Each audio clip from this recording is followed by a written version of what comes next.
All right, Simon says start this session. Thank you to everyone for joining us. I'd just like to start by saying, thanks to INRIX for sponsoring, but also this is a Chatham House rules discussion.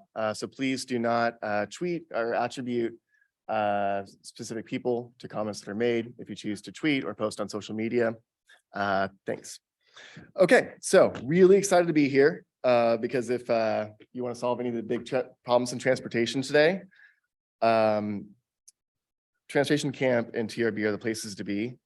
And I don't care what they're saying in Las Vegas at CES. We're going to start with just a brief introduction to our issue here. We're going to be talking about mobility data and transportation safety and improving that. We have a great panel here who I'll introduce in just a second, but just want to set the stage here. So traffic fatalities are at their highest levels in 16 years. Nearly 43,000 people died on the roads in 2021. And these numbers on the wait, where are they? Well, we lost the numbers here. There they are. So from 2010 to 2020, we saw bicyclist fatalities rise by 44%. We saw pedestrian fatalities rise by 44%, and the deaths of people in vehicles by 12%. We have more tools than ever. We're in this era of tremendous technological transformation, allegedly, but we're still seeing just this tremendous backsliding across the board. And obviously, who you are and where you live matters. Equity is traffic safety is an equity issue, especially, and you'll see here that especially in communities with high percentages of people who are American Indians, Alaska Natives, and Black and African American and Hispanic and Latino communities, pedestrian fatalities are especially high. And obviously, we need a lot more action to meet our climate goals. I don't need to tell this group that. The fact of the matter is that we have more data sets than ever that can allow us to solve these problems. That includes crash data, that includes hospital data, that includes insurance data, police reports. And also we're starting to see the emergence of connected vehicles and individuals crowdsourcing information, and even just anecdotally on Twitter, people complaining about near misses. We have all of this data out there. And we're all reckoning with the fact that promises have been made to us that smart cities are going to solve all of these problems. We're going to collect more data, and we're going to solve traffic safety. We're going to solve congestion. We're going to solve emissions. But as I've said, we have not seen that progress happen. Okay. So the purpose of this panel is to figure out in these next, 45 minutes, we're going to solve all these problems, how we can solve these challenges and take all the data that's being collected and take that into insights. So with me is a fantastic panel. We have Ivan Cheung from NTSB. We have David Zipper, who needs no introduction. We have Ting from the District Department of Transportation. And we have Avery Ash from INRIX. So I'm going to ask each of you guys just to introduce yourselves for 30 seconds. David, you can take 5 seconds. He'll still take a minute. And then we'll jump into our discussion, and we'll leave time at the end for questions. All right, 30 seconds go by really quick, and I think it's over already. But anyway, Ivan Cheung, NTSB, and instead of saying what I am, maybe I'll tell you that I'm not a transportation planner. I am not really a data scientist. I don't really have a political science background. I don't write well. And so the reason I'm here is probably the safety spin, because I was a research scientist at IHS for quite some time, and then at NTSB. And so I would say that I'm in the transportation space, particularly dealing with data and how to use data to understand safety issue for probably about 20 years. My background is actually in geographer, so I believe that many of you who are planner probably understand the integrative nature of geographic analysis. So hopefully that I can provide a little bit of that perspective today. I'm David Zipper, visiting fellow at the Harvard Kennedy School. I write a lot about transportation in lots of publications. And I tweeted at David Zipper. I was so close to 5 seconds, but I'll take it. Enough there. All you, Ting. Ting Ma, performance manager at DDOT. Me and my team, we use data to track performance, assist the decision making, and also evaluate and streamline business process. And I'm Avery with INRIX. I lead public policy and safety product development. And I realized to introduce myself. I'm Greg Rogers, founder of Aries Public Policy and co-host of the Mobility Podcast. So David, let's start with you, not to pick on you, but I've talked a little bit about the big promises that have been given on big data. And you're notorious for keeping this, I guess, scrapbook of all the missed promises that have been made by every single technology company that's out there. So I would really love to hear from you. You know, in the past 20 years, as we've heard all these promises, basically, where did folks say 10 years ago that we were going to be today? And where are we actually in terms of using data to solve problems? Yeah, it's just a long and sordid history of data being waived as a cure-all or a solution for things that it doesn't fix in transportation. I mean, it goes back to even before the term smart cities was a thing. Anybody here, just quick show you, anybody heard of a book called The Fires by a guy named Joe Flood? Anybody? Bueller? It's a book that I actually think deserves a lot more attention. It's about how the Rand Corporation used provide all these massive data analytics for New York City around 1970 to help the city reallocate where its fire departments would be based and how to shut down fire engine houses that weren't needed so much anymore. The data was a mess. The conclusions were useless. And actually the closure of firehouses in the Bronx and Brooklyn in particular in the early 70s was at exactly the wrong time. If you know the history of the Bronx is burning in the 70s, it actually made the problem of these fires in New York City in the 70s that much worse. So you can go way back. This is actually a really good book in all seriousness, The Fires by a guy named Joe Flood. Then you can look forward to how IBM spent millions to develop a huge smart cities platform because they built it really for Department of Defense. And then like 15 years ago, they were trying to figure out how to sell it. And they actually made a big contract with Portland, Oregon, the city of Portland. They were going to use the data for all these kinds of fancy things. And their big conclusion, anybody know, maybe you know this, anyone know what their conclusion was? This was what was the headline in the newspapers. Turns out when you crunch all this data, and it's a big team working on it, in neighborhoods where people bike more, people are healthier. It's incredible. This literally was like their headline. I'm not even kidding. This is described in a book called Smart City by Anthony Townsend that came out about 7 years ago. And there's some other stuff about it. So this has been around for a long time. And what I would say is, there have been some successes. Actually, the first article I ever wrote really about transportation was about GTFS, the transit data set, which has been very useful in helping people better understand when people can, or when your next bus or train is going to arrive. But I would say that the history of data.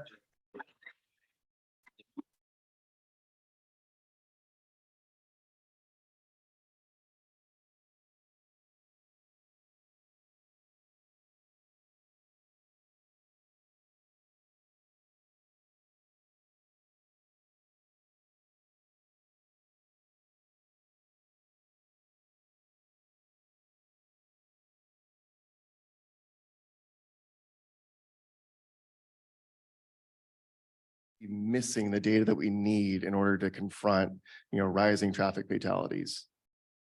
Great. Well, thank you for the question.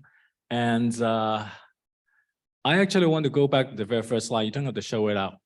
Show that the very first line, I think that's sort of like indicative of the issue that we have, right? The very first line, and it stopped in 2020. And it was published by, NHTSA, basically, the DOT in January 2022. That's 2 years behind with 2023. So not only are we dealing with sort of like the macro level aggregated data all the way up from like a crash when police show up and aggregating it to a point that that could be beneficial for formulating some national policy is 2-3 years later, right? If you look at this, probably by the fall of 2023, we're still looking at this graph. So I think that fundamentally there was some issue in terms of the lack, sort of like lacking behind the latency, of the data. Getting back to your micro level analysis, I think NTSB, again, I'm here to represent myself, not here to represent NTSB. But I think one of the good thing about NTSB is that we do conduct very, very detailed crash investigation. And in our crash investigation, we look at a very, very comprehensive set of factors, right? So applying this whole idea of safe system approach, looking at very, very little, from human factor to roadway, to policy, to regulation, to oversight, to the vehicle design, even from the data perspective, NTSB is very, very good at doing that. And I think, we really welcome, any one of us who are out there, promoting any policy or doing advocacy. Don't forget about the minute details of NTSB investigation. And I think that's probably the more relevant part about your question about at the micro level analysis in terms of utilizing data and analytical for promoting better policy and better solution to transportation safety issue. Great. And Ting, I want to get to you in a second to talk about how cities are working on leveraging a lot of this data. If you don't mind, though, I'd like to ask Avery first. Could you just give us an idea of, just help to ground this discussion? What type of data is now out there that can help us to inform improvements on safety infrastructure, improvements on emissions and congestion? What's out there, what's being leveraged, and where do you think there's sort of missing opportunities? And we can turn to Ting after that. Yeah, I think there is no end, and it's increasing, 10x by the year, the amount of data that's available. The quality of that data is often in question. So I think where you talk about leveraging it is what becomes most important. So where are you finding ways to leverage an increasingly diverse set of data assets in ways that are actually going to address policy problems, right? There's a lot of times where an analytic solution kind of parachutes into a situation in search of a problem.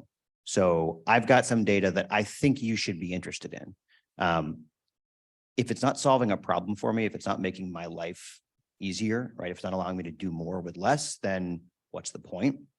So that's where INRIX has historically come in. So we initially were an auto supplier, right? We provided real-time traffic information, the red, yellow, green, in the center console of a vehicle. So it allows a driver to understand where there's going to be traffic. We did that using data coming off of fleet telematic systems. And at the time, we're competing with helicopters being flown up into the sky to do traffic counts. We could suddenly do the same thing, but with data. In that instance, wasn't about the data. The data had existed for years coming off of telematic systems, but it was about what can you do with it? So it was applying that application of real-time information about traffic to an end user. About 10 years ago, we recognized that, wow, there's a huge appetite from the public sector for this sort of information, real-time information about where and how are vehicles using the road network, what speeds are they traveling in particular. So started providing that to state DOTs. And there was some apprehension at the time of, the historical methods of collecting that data were expensive, arduous, and led to kind of viewing problems through a pinhole, but they were accepted and they were accurate. You either send somebody out to manually count cars, or you roll out tubes and you get comprehensive data for one limited instance. Requires somebody to go out in the field, collect that data. You got to assume the hardware doesn't break, but it's accepted, it's trusted. And the challenge that we had was proving that the data that we could provide anywhere across a road network was as good, if not better, for the applications that were required around speeds.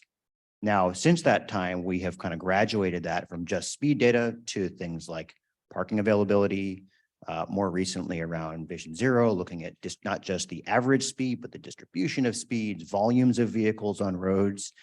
In each of those instances, that is less about trying to identify what analysis we could do, what insights we could draw out, and then figure out how to squeeze a round peg into a square hole. It was talking to users about the challenges they had gaps in the current way of doing business and finding instances where we could plug in the data assets we have with novel analytics approaches to actually solve the sorts of problems that required better data and better insights. And so just to be clear here, so whenever cities were going out and collecting this data, is that the people who are wearing the vests and with the little tripods and the intersections? And is that what that looks like? Is that?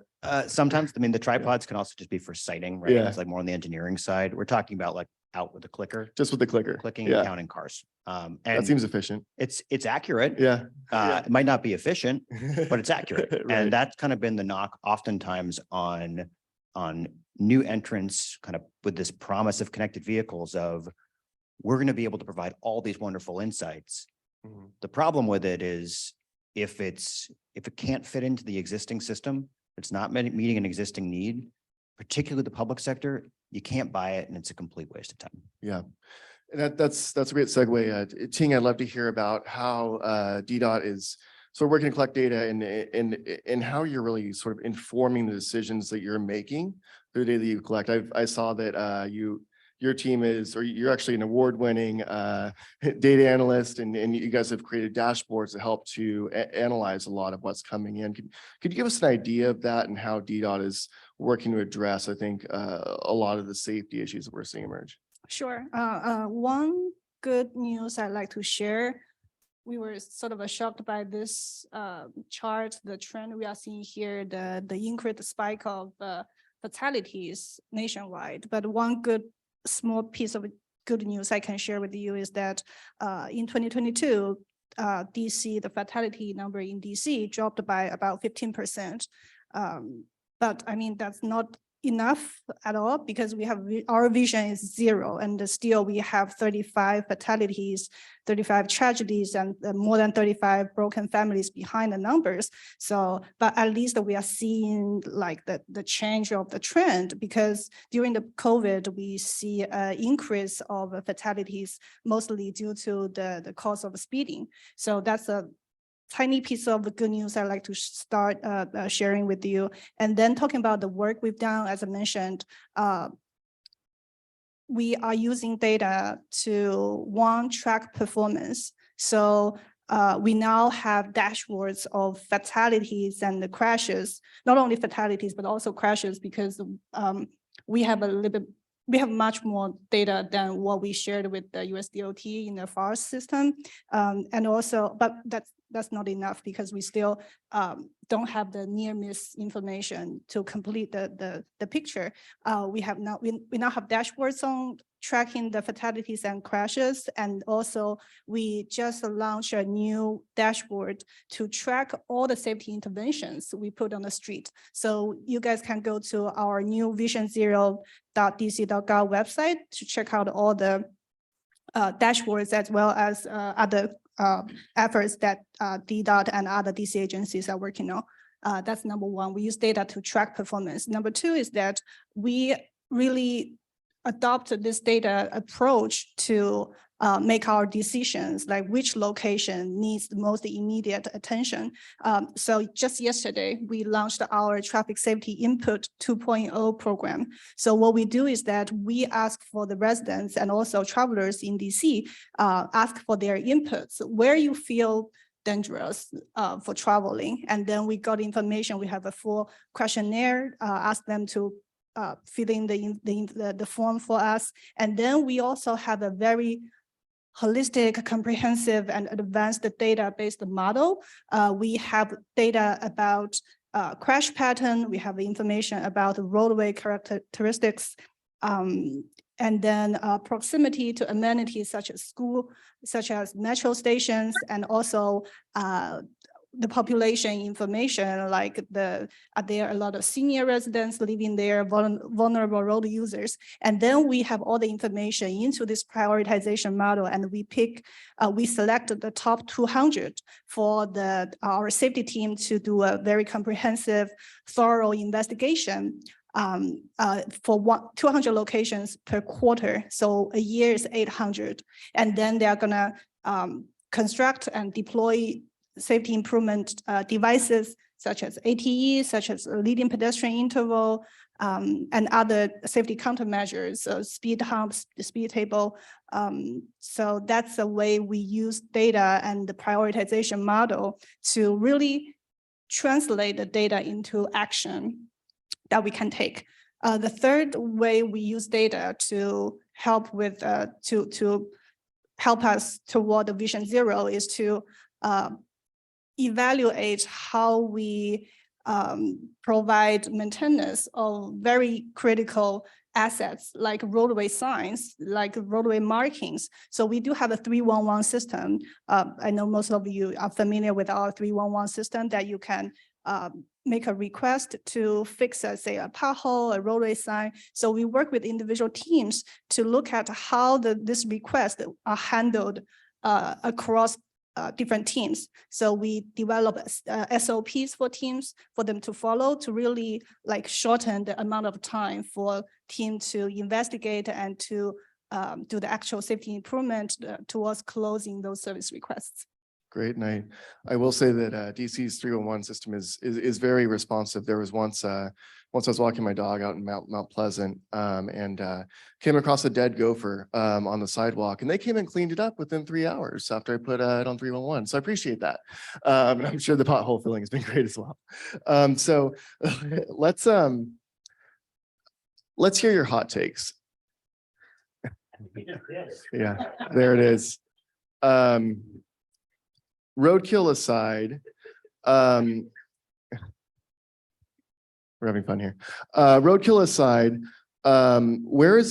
do you feel, who on this panel feels like there's sort of a lack of knowledge, awareness, use of data in the federal government? Where are the blind spots, and what could US DOT be doing better? I see David smiling already. What could, yeah, you're welcome. What could US DOT be doing better, or even Congress, we want to take it there, in order to help start solving these problems? I mean, we have this historic infrastructure bill, and we're going to have to make sure that we use this money in an intelligent way, that we're using it to actually solve problems. What is DOT not maybe focused on as much as it needs to yet? You should start. Okay, great. So blind spot, right? And Gopher, I guess you're not a Wisconsin fan or something. And but anyway, I think there were plenty of blind spot, and I cannot speak for US DOT, but this is like literally my my general observations and my fear, so to speak. And my worry is that we have an opportunity now with the bipartisan infrastructure bill, and there are plenty of investment opportunity to improve not just infrastructure, moving people more efficiency, but potentially putting in place, better and more efficient safety countermeasure that protect everybody's life. My fear is that the state and local DOT or planning agency may not be able to take the best advantage of that, just because multiples of factor, right? They're not familiar with the process. They might not have the proper know-how how to navigate all this funding opportunity. They might still be relying in things like an old spreadsheets or old templates and how they apply for funding, that they don't have the sort of like the new way of dealing with things. And quite frankly, unfortunately, we might still have a whole bunch of, sorry to say that, a whole bunch of older white male, sitting at the table, not providing the appropriate input into the decision-making process. And I would say that, that I think that is a ginormous blind spot. It may not be a US DOT problem, but I think in the transportation, planning and engineering and agency, and that should be something that we need to pay attention to.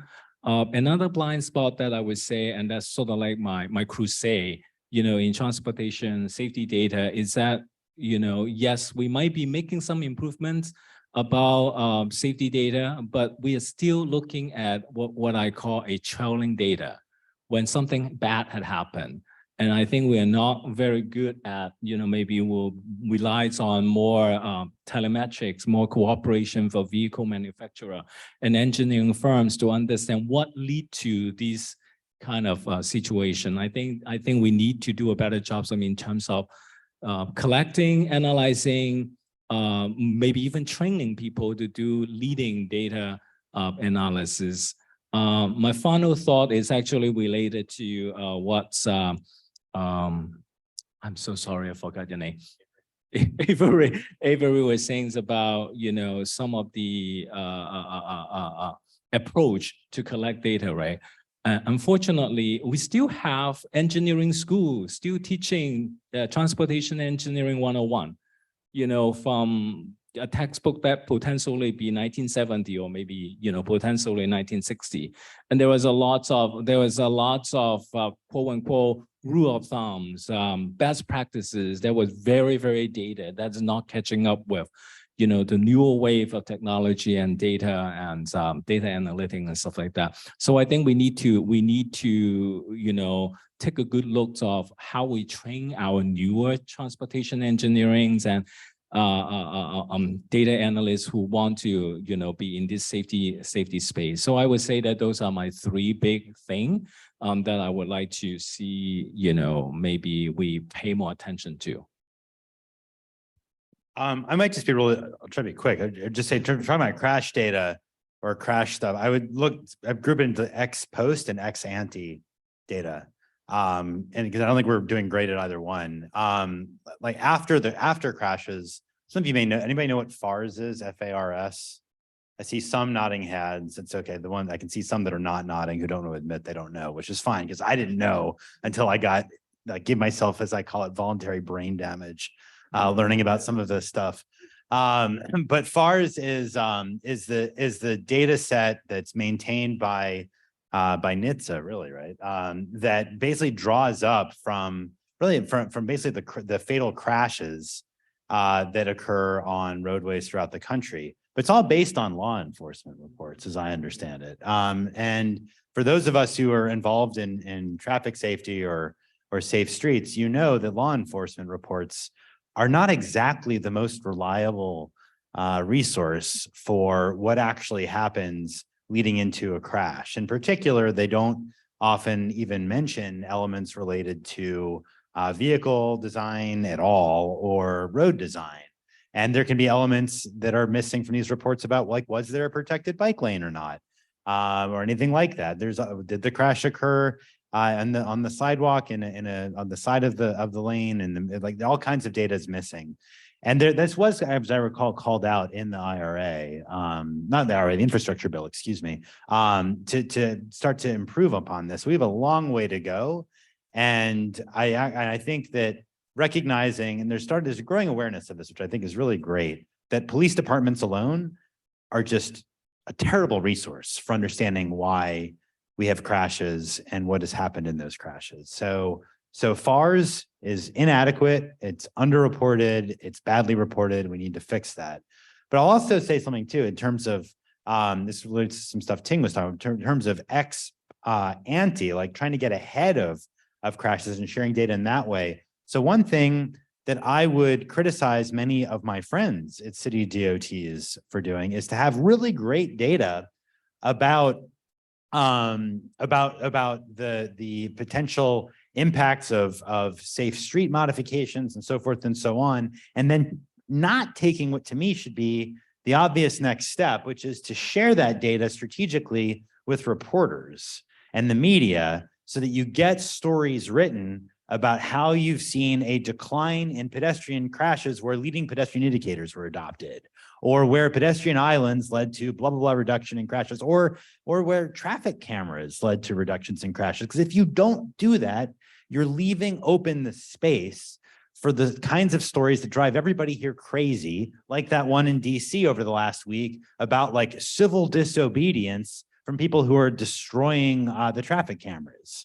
Because the media is not covering the actual benefits of these interventions. So you end up with people who are whining about why they got a ticket because now there's a traffic camera installed, or gosh, I hate the fact that they slowed down my commute home because they did a road diet.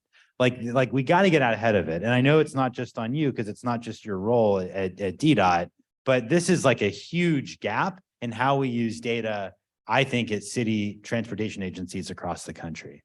Can I add something? That's a great point. I'm glad that you highlighted that. Actually, as part of our DDOT's, our DC's Move DC 2022 update, we adopted a strategy to conduct a before and after analysis framework to better to evaluate and quantify the effectiveness of and the benefits of some of the safety improvements. Hopefully in a couple months and years, we can share that with all the reporters and you. You have to actively share it. I know, I'm sorry, but this is the thing. It's this last little step, just putting it out into the ether and saying, behold knowledge. We have created knowledge. You are hereby aware. Like, no, you have to actually call up the local reporters and say, look, here's a possible story. It's that last little piece. And frankly, it's on the comms offices more than anything else, in my view. Sorry, go ahead. No, good. Thank you for the advice. You're doing a great job. It's not about you. Yeah. So your question was the blind spot. US DOT has been doing a lot of great things, including adopting a safe system approach in the most recent strategic plan. However, I have to say that their focus has been for a long time focusing on highway systems, but then a lot of the crashes are happening on local streets. So yeah, if I had to point, I think that's one of the blind spot US DOT has. Yep. To me, the analogy, like I keep going back to around the infrastructure bill is, I don't know if anybody in here watches South Park at all. I've watched a handful of episodes, and the one that's the best in my mind is about these fantastical creatures called the underpant gnomes. And they go around and they steal underpants, and they have a strategy, which I'm a little worried we're falling into here in our national transportation dialogue, which is like step one, get the money. And then step three is like mobility Shangri-La. And when asked about step two, you just repeat step one and step three. And we are at a point where we've got the money, right? We've got more than $1 trillion we're going to spend over the next 5 years. We have our goal, which is, whether it's Vision Zero, whether it's safe systems, like we have the goal we're trying to get to. What we haven't figured out is like any of the middle ground. And what concerns me is that we're 20% of the way through this funding. And the transformation has really struggled to get out of the gate. And it struggled to get out of the gate for a number of reasons. One of those is this is a big shift in how money is being allocated. So historically, this money has flowed from US DOT to states, and then states kind of decide where they're going to hand it out to. US DOT heard from cities that they wanted to get that money directly, so they could put it to better use and didn't have strings attached. The challenge has been with a program like Safe Streets and Roads for All, they did that, right? The states are not eligible for that funding. MPOs, counties, cities, tribal governments eligible. The challenge has been, these are entities who are, in most cases, with the exception of large cities, not used to going after federal funding. They assume it's going to be arduous. In this case, it wasn't. It's a 2-page application, but assumed it was going to be arduous, knew there was reporting, and were like, in many cases, I'll do it next year, or had to be dragged to the application process. Second part of that, though, is around skills. So even with this data, even with these funds, if you don't have the skills at your agency to build a Vision Zero or a comprehensive safety action plan, if you don't have the skills to be able to source data, create new data sets, analyze it, and put it to work, many agencies don't have teams of data scientists to be able to crunch these numbers. I mean, DC is the exception, not the rule, of being really good with data, right? And finding ways to present that to constituents. It's not for a lack of wanting to at smaller cities, it's the lack of skills. And then I think the third part of that is it's the challenging communications that David was talking to of how are you taking policy priorities or priorities you're hearing from constituents and finding ways to shoehorn federal funding into solving these big challenges. And that's been a really difficult, I think, hurdle to cross. So I'm still optimistic. We've got 4 more years of this funding. It'll continue on for a number of years after that. But I am really concerned that we are not hitting that second step of how are we actually going to deliver on the potential promise of all of this, all of these funds. One nugget I will give you where I think US DOT is doing a great job is around the procurement of data with the NPM RDS. I think that should be used as an example across all sorts of other data sets. So it's the National Performance Measures Database. It's data that US DOT sources and provides to anybody who receives federal funding for how they can start to measure the performance of their projects. So we can actually be comparing apples to apples. Was your project impactful or effective? The challenge with that, that's just one data set that measures efficiency in one way. So we need to start thinking about, US DOT needs to start thinking about ways that they can make data available and the tools to actually use that data to measure the performance of projects across a host of different attributes. NPM RDS is a great start to that, but finding ways to double down on that success, I think, is really critical. Awesome. Does anyone have any questions? Do you have any audience questions out here? All right, Sam and then Nathaniel. We have a microphone around here, don't we?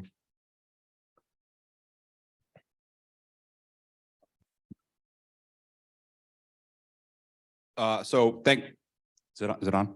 Yeah. So thanks everyone for this great chat today. You took all the questions out of my head because you are smarter than I am, I guess. My question is around the game of telephone that's played between state legislatures and state DOTs, where the state legislators will want to institute a law or will not know that they need to institute a law to allow the DOTs to do the work that they don't communicate back and forth. My question is, where do you insert a challenge to help break that cycle? State legislatures and state DOTs.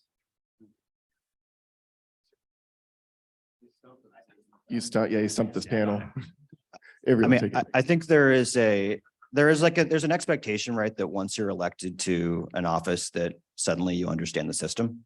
And that's not the case. I think there's a huge amount of, give you a very short anecdote personally. So consider running for ANC in DC. It's an unpaid position, very small neighborhood. It's maybe like 15 blocks, square blocks. You're represented on a local neighborhood commission. Talk to the current ANC member and ask, like, what should I think about this? And she was like, no, you shouldn't. I'm retiring and it's a full-time job. I put in 40 to 60 hours a week as an unpaid ANC member, and all I get is shit from constituents. It's totally not worth it.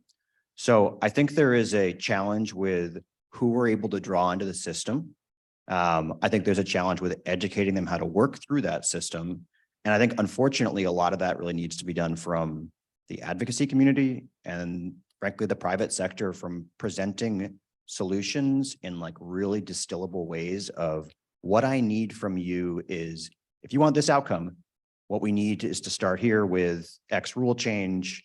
You see this play out at a national level, right? You got to go to Congress and get Congress to include provisions in an infrastructure bill that actually allows funds to be reserved for planning, right? As part of Safe Streets and Roads for All. 40% of those funds are going to be spent on planning.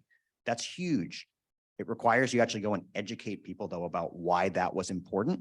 So you don't just end up spending all your money on implementation and none of your money on planning. Did you want to? No. Yeah, okay. My quick reaction is completely on the safety space, and my agency is completely bipartisan, and all our safety recommendations are based on, crash investigations, particularly on the highway side. And we also have a team that actually work on safety advocacy and, government affair, that we can actually take our safety message to the state legislature. And then that would provide some kinds of a better communication between the state legislature and the state DOT on engineering side of things. So, just to plug, my agency, if that's something that any one of you would be interested, come to us and we'll work that out for you. I'm cynical on this one. Not you. No, not cynical about you. I'm not cynical about you or NTSB. I like NTSB, but I'm cynical about the potential for data that is crafted by DOTs to influence state legislators, because I say this with some experience, because I used to be in the mayor's office in DC working with city council all the time. City council is the closest thing we have to a state legislature in DC, because we're not a freaking state. Not that I'm bitter, but the thing was, like, the legislators, a lot of them, and I write a lot. I deal with these people sometimes.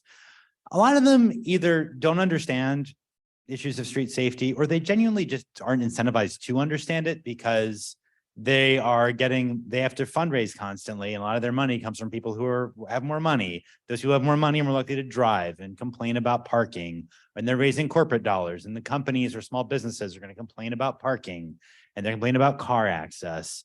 And some of these people, frankly, are not very bright, or aren't interested in to be really blunt, not really interested in are curious about learning how good governance work. Frankly, the more curious ones already get it to a large degree. They're not the problem.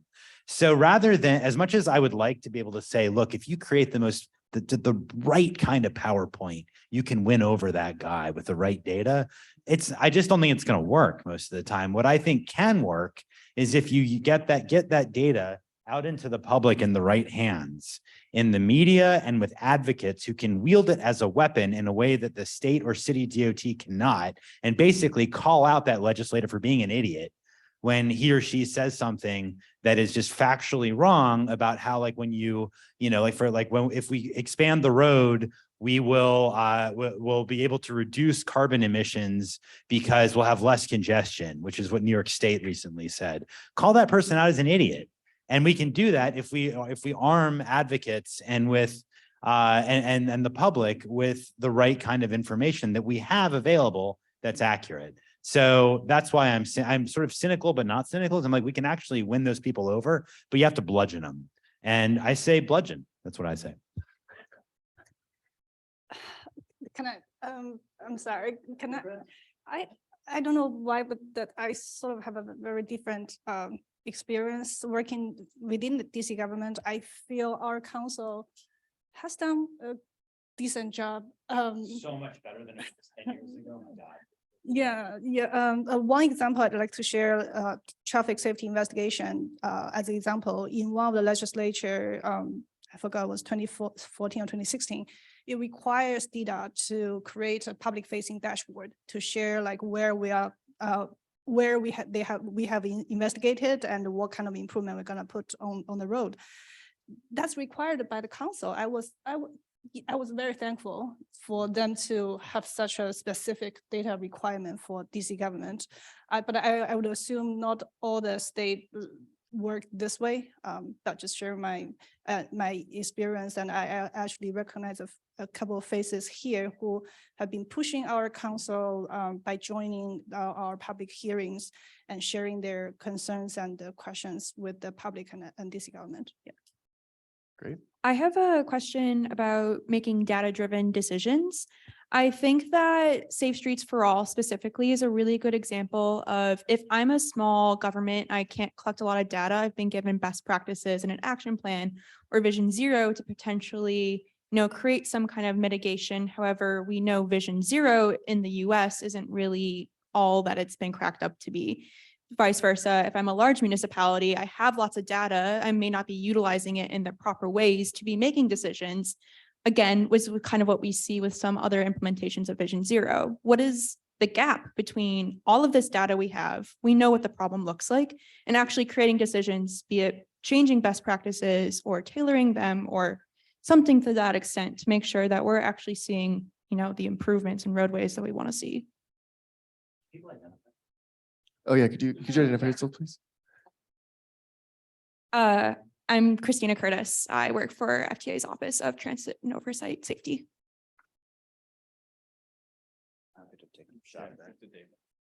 We've done a lot of work around Safe Streets and Roads for All. Also think it's a really potentially transformative program.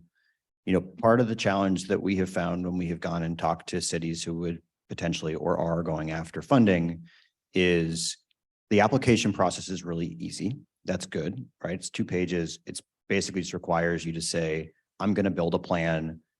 It's either going to be to reduce or eliminate fatal and serious crashes, and we're going to get it blessed by an elected official or elected body. Good start.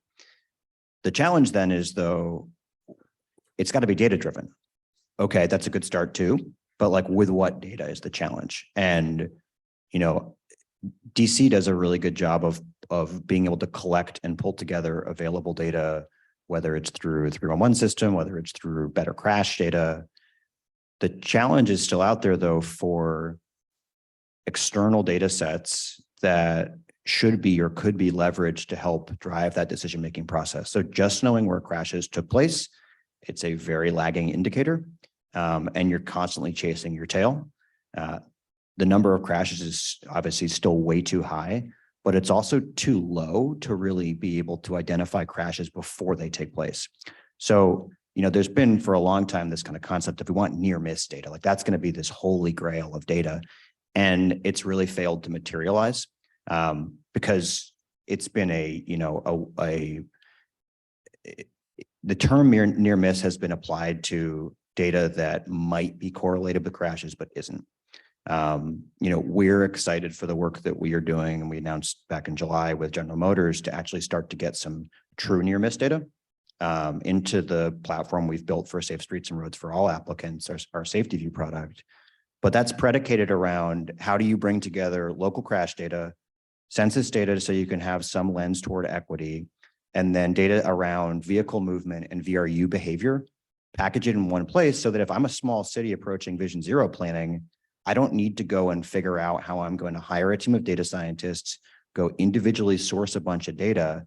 You can find yourself a package and more importantly, a tool that will let you do that analysis without requiring huge teams to support you in that big cities have and have been able to apply, but it really hasn't been democratized the way we would hope it would be. You're supposed to drop the mic, not the phone. I just before the end of this, I just want to make 3 things real quick. One is kind of getting to what Avery was saying. This is like the tips of the pyramid. This is like absolutely the little teeny thing, and we need to look beyond that. And I think there is some momentum. You know, in general, we are looking into at least serious injury, and hopefully that we can narrow it down all the way down to crashes and near misses and things like that. Number 2 is that is it possible to go to the next or the third slide? Next one. One more. Oh, that's it. That one. To David was talking about, you know, FARS is fatality data. This is originated from police accident reports, and they're using accident, right? And police accident reports, and then NTSB, you know, have been recommending and trying to push that we got to link all these things together. You know, the whole idea of data linkages is once someone get hurt, we still need to take a look at what's happening in terms of the emergency data, you know, the medical data, even insurance data and all those stuff, and they all can inform us on how to solve this overall, you know, traffic safety problem. And the final thing I want to say is that this is completely outside my lane because I'm not an aviation person. But in the airline, the commercial airline industry, it is accepted that nobody competes in safety. And so I think that's something that I think the transportation, particular surface mode, you know, need to kind of like look into that. This is not something that we are competing, you know, for just one specific spots of, you know, funding or things like that. And this is something that we really can, you know, work together across, you know, different state, different jurisdiction, different sector and things like that. And in aviation, there is this database called ASIAS. It's actually spelled like Asia with an S at the end, and is it's an integrated database, you know, that deal with all commercial aviation data, including the emissions, including a lot of very detailed data about, you know, just all kind of telemetrics and all kind of safety data. And I think those are the things that can potentially be beneficial when we were able to take a look at that and see what can be adopted in the traffic safety community.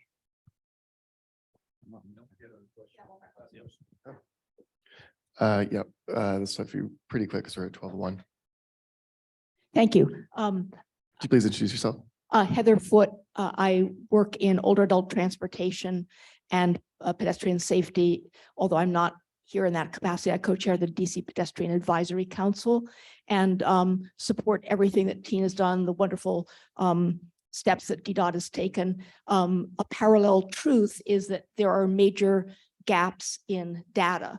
And so when you say the data is out there, I would pretty vehemently disagree. There are several categories: data sources, data collection, and data collection modes. In data collection modes, it's very heavily reliant on electronic collection versus in-person. An exception would be a major traffic corridor study by DDOT, Bladensburg Road study, and they came up with quite different results when they used postcards and door hangers as opposed to waiting for the young digital native types. We're to cutting into lunch here. Sorry, would you mind cutting to the question? Okay, it's Yeah. more a comment than a question. Okay. I think that there are major. Would you mind problems. providing the comment Let- afterwards to? Okay, I have a session We're about eating this. lunch now. All right. Okay, you have a session about this afternoon, right? Great, thank you. Thank you so much, everyone, for joining us. This was a lot of fun. All right, and I think you can find our panelists afterwards. If you have any questions. All right, thanks, y'all.